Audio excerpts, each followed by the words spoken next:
In the last video, I looked at the jazz ride cymbal pattern and some of the factors that affect it.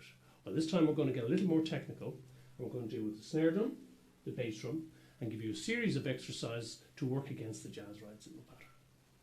Now, when working with coordinated patterns, I always think it's better to be able to see what you're trying to do. So I've uploaded a couple of PDFs, and they're available to you just there in the More Info box. Just click on the link, and they should open for you.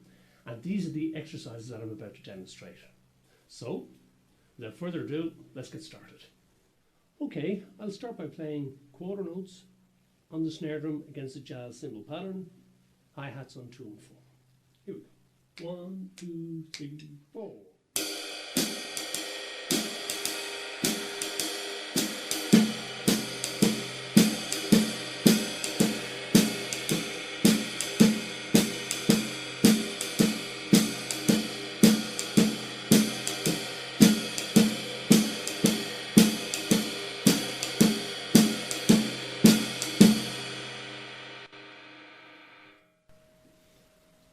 Okay, in terms of the coordination, easy enough. Both hands play together on quarter notes. Right hand picks up on the and of 2 and the and of 4, like 1, 2, and 3, 4, and 1, 2, and 3, 4, etc. Hi-hat plays on the second and fourth beat. So, not too difficult. We should be able to get that together quite easily. Now, what's really important about this is the difference in the volume level between the snare drum and the cymbal. The cymbal is a driving force in the music. That's a general thing in jazz, that the cymbal keeps the music moving, and the snare drum or the bass drum or tom-toms or whatever it happens to be is an accompaniment to the jazz cymbal beat. So to practice that, we've got to keep our volume low and not let our snare drum affect the sound of our cymbal. Now, of course, in the cut and thrust of music, sometimes the snare drum gets louder, the tom-toms play accents above the ride cymbal pattern, but as a general rule, it's the cymbal that is moving it along and the snare drum is accompanying it. So when you practice this, make sure to keep the stick low to the drum. Try to keep it beneath the cymbal pattern. Also, when you start playing the snare drum, make sure it doesn't affect the sound of the cymbal. In other words, don't change their arm movement, don't change the volume of your cymbal, any of these things like that. Any of the factors that are involved in your cymbal need to stay there when the snare drum comes in. Now, I suggest what you do is you practice without the snare drum, just your simple ride beat on the cymbal, and then bring in the snare drum. When you bring in that snare drum, listen, is your cymbal beat the same? Are you changing it? Are you making any adjustments for the sake of the coordination? This is very important. Really try to keep that cymbal staying the same. So, as you saw, when I played that exercise, I set up the cymbal time, then added a snare drum. Now, you won't be able to do that immediately until you figured out where the hands lay in terms of the coordination. So you figure that out, make sure that you're comfortable with the actual pattern in itself, then you go set up the cymbal pattern, get it to flow, add the snare drum on the quarter notes, and listen, is your cymbal pattern still the same? Is it still flowing, etc.? Okay, let's move on to the bass drum. Same thing. I'll do the same thing, but now this time I'm going to put the quarter notes on the bass drum.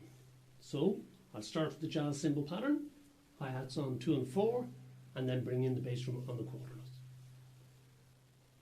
1, 2, 3, 4.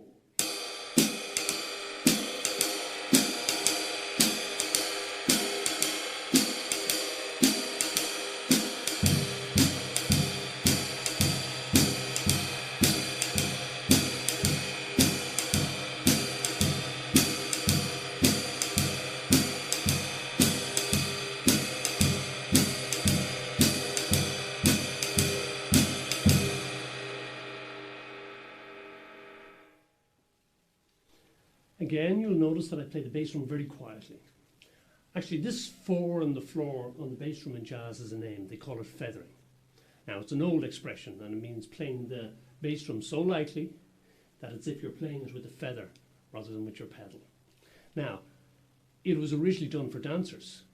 What happened is that the dancers were meant to feel the quarter notes underneath, or meant to feel the pulse underneath the beat while they were dancing, and that allowed the jazz musicians, horn players or piano players, play their syncopations while the beat would still be felt underneath. It takes a little bit to get used to doing this. It's hard to play your bass drum quietly and keep it controlled. There's a couple of factors. One, if you're coming from another style of music, it's generally the bass drum is hit very hard. This is completely the opposite. So when I play, I know you can't see, but when I play, I keep the ankle down, or I keep my heel down on the pedal, and I only let the beater come slightly away from the head. 1, 2, 3, 4. Very quietly. I try not to let it come back too far, otherwise it'll create an accent. There's another issue there, of course, is that you have to have two different dynamics going on between the feet. While the bass drum is playing too quietly on the quarter notes, the hi-hat has to still maintain a good strong 2 and 4. Cymbal, of course, still up there in terms of the dynamics. So it'll take a little bit of work to really get that dynamic happening. You know, the coordination, as I said, is not that difficult, but it's really trying to get the balances, get the balance of the volumes between each of the limbs that cause some of the issues. Okay, so I've looked at quarter notes on the snare drum, quarter notes on the bass drum. Let's have a look at some combinations. As I said, I've uploaded exercises for you to practice that will develop the snare drum and the bass drum on the quarter notes against the cymbal time. So let's have a look at the practice method for these exercises. Well, first thing you got to do is you got to get your coordination together. Check out where the hands fall or the foot falls between the snare drum, bass drum and cymbal. Make sure that feels comfortable. Once you get that going, work on the dynamics. Listen, is your cymbal time strong? Is the snare drum underneath the cymbal time and the bass drum? Have you got a good strong 2 and 4 going? Once you have that, then play cymbal time for 4 bars, then play your exercise for 4 bars. Cymbal time, exercise. Repeat, repeat. Again, listening to make sure that the cymbal beat stays constant throughout and that the rhythms are underneath and not interfering with that cymbal time. Once you've got that exercise sorted, move on to the next one. Same thing. Coordination, dynamics, 4 bar cymbal time, 4 bars exercise. Once you get through the 8 exercises that involve the quarter notes there, go back to the beginning and then run from top to bottom 4 bars between each exercise. 4 bars time, exercise 1, 4 bars. 4 bars time, exercise 2, 4 bars. Continuously straight through. This will really help you develop the quarter note against the cymbal time. So what I'm going to do is I'm going to demo those exercises, but purely because of time constraints, I'm not going to put 4 bars time between each exercise. I'm going to put 4 bars time up the front and do each exercise from number 1 through 8 4 times. Okay, here we go. 1, 2, 3, 4.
Okay, now let's do the same thing again, but this time we're going to do it with the ends of the